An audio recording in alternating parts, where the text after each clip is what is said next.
ஜானகி சந்தியா சீரியலில் நாளைக்கு ஒரு வேறு லெவல் செம்ம பரபரப்பான அதிரடியான எபிசோடு வந்திருக்குன்னே சொல்லலாம். மாயா வந்து மாஸ் காட்டிட்டாங்க.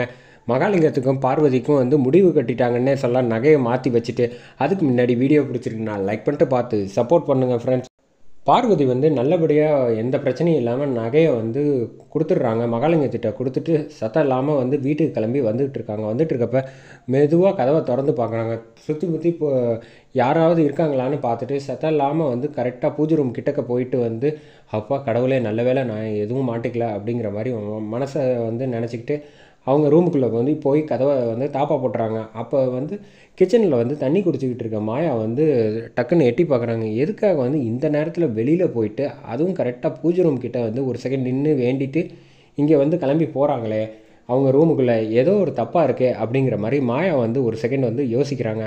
அங்கே போயிட்டு வந்து பூஜை ரூம் கிட்டக்க போய் பார்த்தா அப்படி என்னவா இருக்கும், இந்த பூஜை ரூமில் வந்து அப்படி ஒன்றும் பெரிய விஷயம் இருக்கிற மாதிரி தெரியலையே அப்படின்னு வந்து மாயா வந்து யோசிச்சுட்டு வந்து அவங்க ரூமில் போய் வந்து யோசிக்கிறாங்க. நிச்சயமாக பார்வதி வந்து இந்த நேரத்தில் வெளியில் போக வேண்டிய அவசியமே கிடையாது அவங்களுக்கு.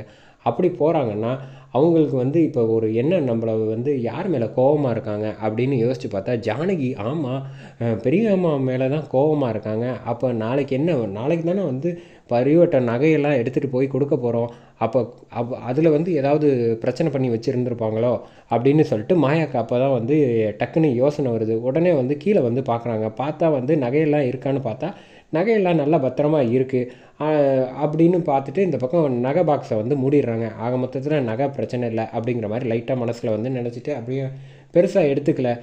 அவங்க கிளம்பி போயிடுறாங்க. போனதுக்கப்புறமா இந்த பக்கம் அடுத்த நாள் காலையில் வந்து விடிஞ்சிருது. விடிஞ்சோடனே வந்து பார்வதி வந்து வாழ்க்கையிலேயே மிகப்பெரிய சாதித்த மாதிரி முகம் பூரா வந்து சந்தோஷத்தோடையே இருக்காங்க. பத்மா வந்து பக்கத்தில் நின்று கேட்காங்க, ஆமாம் என்ன இன்றைக்கி வந்து நீ அவ்வளோ சந்தோஷமாக இருக்க, ஏன் உன் புருஷனுக்கு வந்து இந்நேரத்துக்கு வந்து அந்த பரிவட்டம் நகை எல்லாமே வந்து உனக்கு தான் முதல்ல கிடைக்கணும், உங்களுக்கு அது கிடைக்கலங்கிற வருத்தம் உன் முகத்தில் துளி கூட இல்லாமல் ஏதோ நீ பெருசாக சாதித்த மாதிரியே உன் முகத்தில் இருக்க, என்ன பிரச்சனை அப்படின்னு கேட்குறப்ப அதெல்லாம் ஒன்றும் கிடையாது அப்படின்னு பார்வதி வந்து பத்மா கிட்ட வந்து போய் சொல்லிடுறாங்க.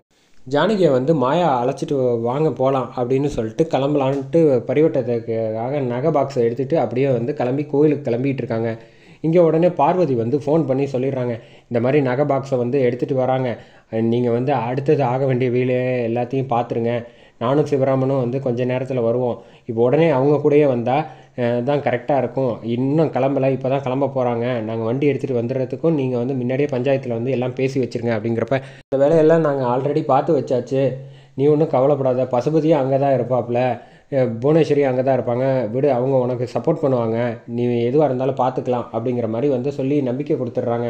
இது போகிறோம் அப்படின்னு சொல்லிட்டு இந்த பக்கம் கரெக்டாக வந்து கோயிலுக்கு வந்து எல்லோரும் குடும்பத்தோடு வந்து கிளம்பி வராங்க. ரகுராம் கிட்ட வந்து கிளம்புறதுக்கு முன்னாடி நீங்கள் வருவீங்கிற நம்பிக்கையில் தாங்க நான் கிளம்பி போயிட்டுருக்கேன், நீங்கள் வந்துடுங்க அப்படிங்கிற மாதிரி ஜானகி ஒரு வார்த்தை வந்து லைட்டாக சொல்லிவிட்டு அங்கேருந்து வந்து கிளம்பி கோயிலுக்கு வந்துடுறாங்க. கோயிலுக்கு வந்ததுக்கப்புறம் இந்தாங்க நகை பாக்ஸு வந்து நீங்கள் வந்து கோயிலுக்கு வந்து ஆக வேண்டிய வேலையை பாருங்கள் அப்படின்னு சாமிக்கு வந்து சாத்துங்க அப்படிங்கிற மாதிரி சொல்லிடுறாங்க ஜானகி.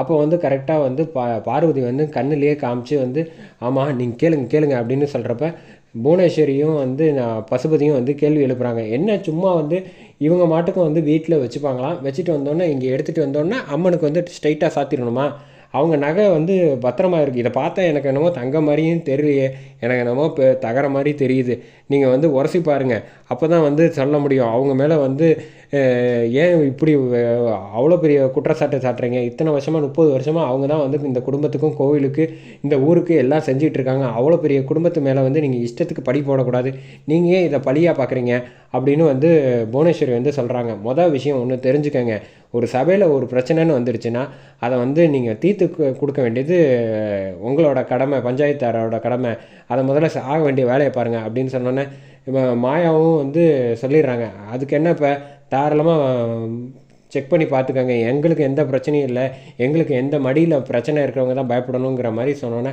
இந்த பக்கம் வந்து பார்வதி வந்து சந்தோஷத்தில் இருக்காங்க. இப்போ அவமானப்பட போகிறா, என் புருஷனுக்கு கிடைக்க வேண்டிய எல்லா மரியாதையும் போச்சில்ல அப்படிங்கிறாங்க மனசில் நினச்சிட்டு இருக்காங்க. ஆனால் மாயா வந்து நிச்சயமாக நகையை வந்து அவங்களுக்கு தெரியாமல் மாற்றிருப்பாங்கன்னு நினைக்கிறேன். வெயிட் பண்ணி பார்ப்போம் ஃப்ரெண்ட்ஸ்.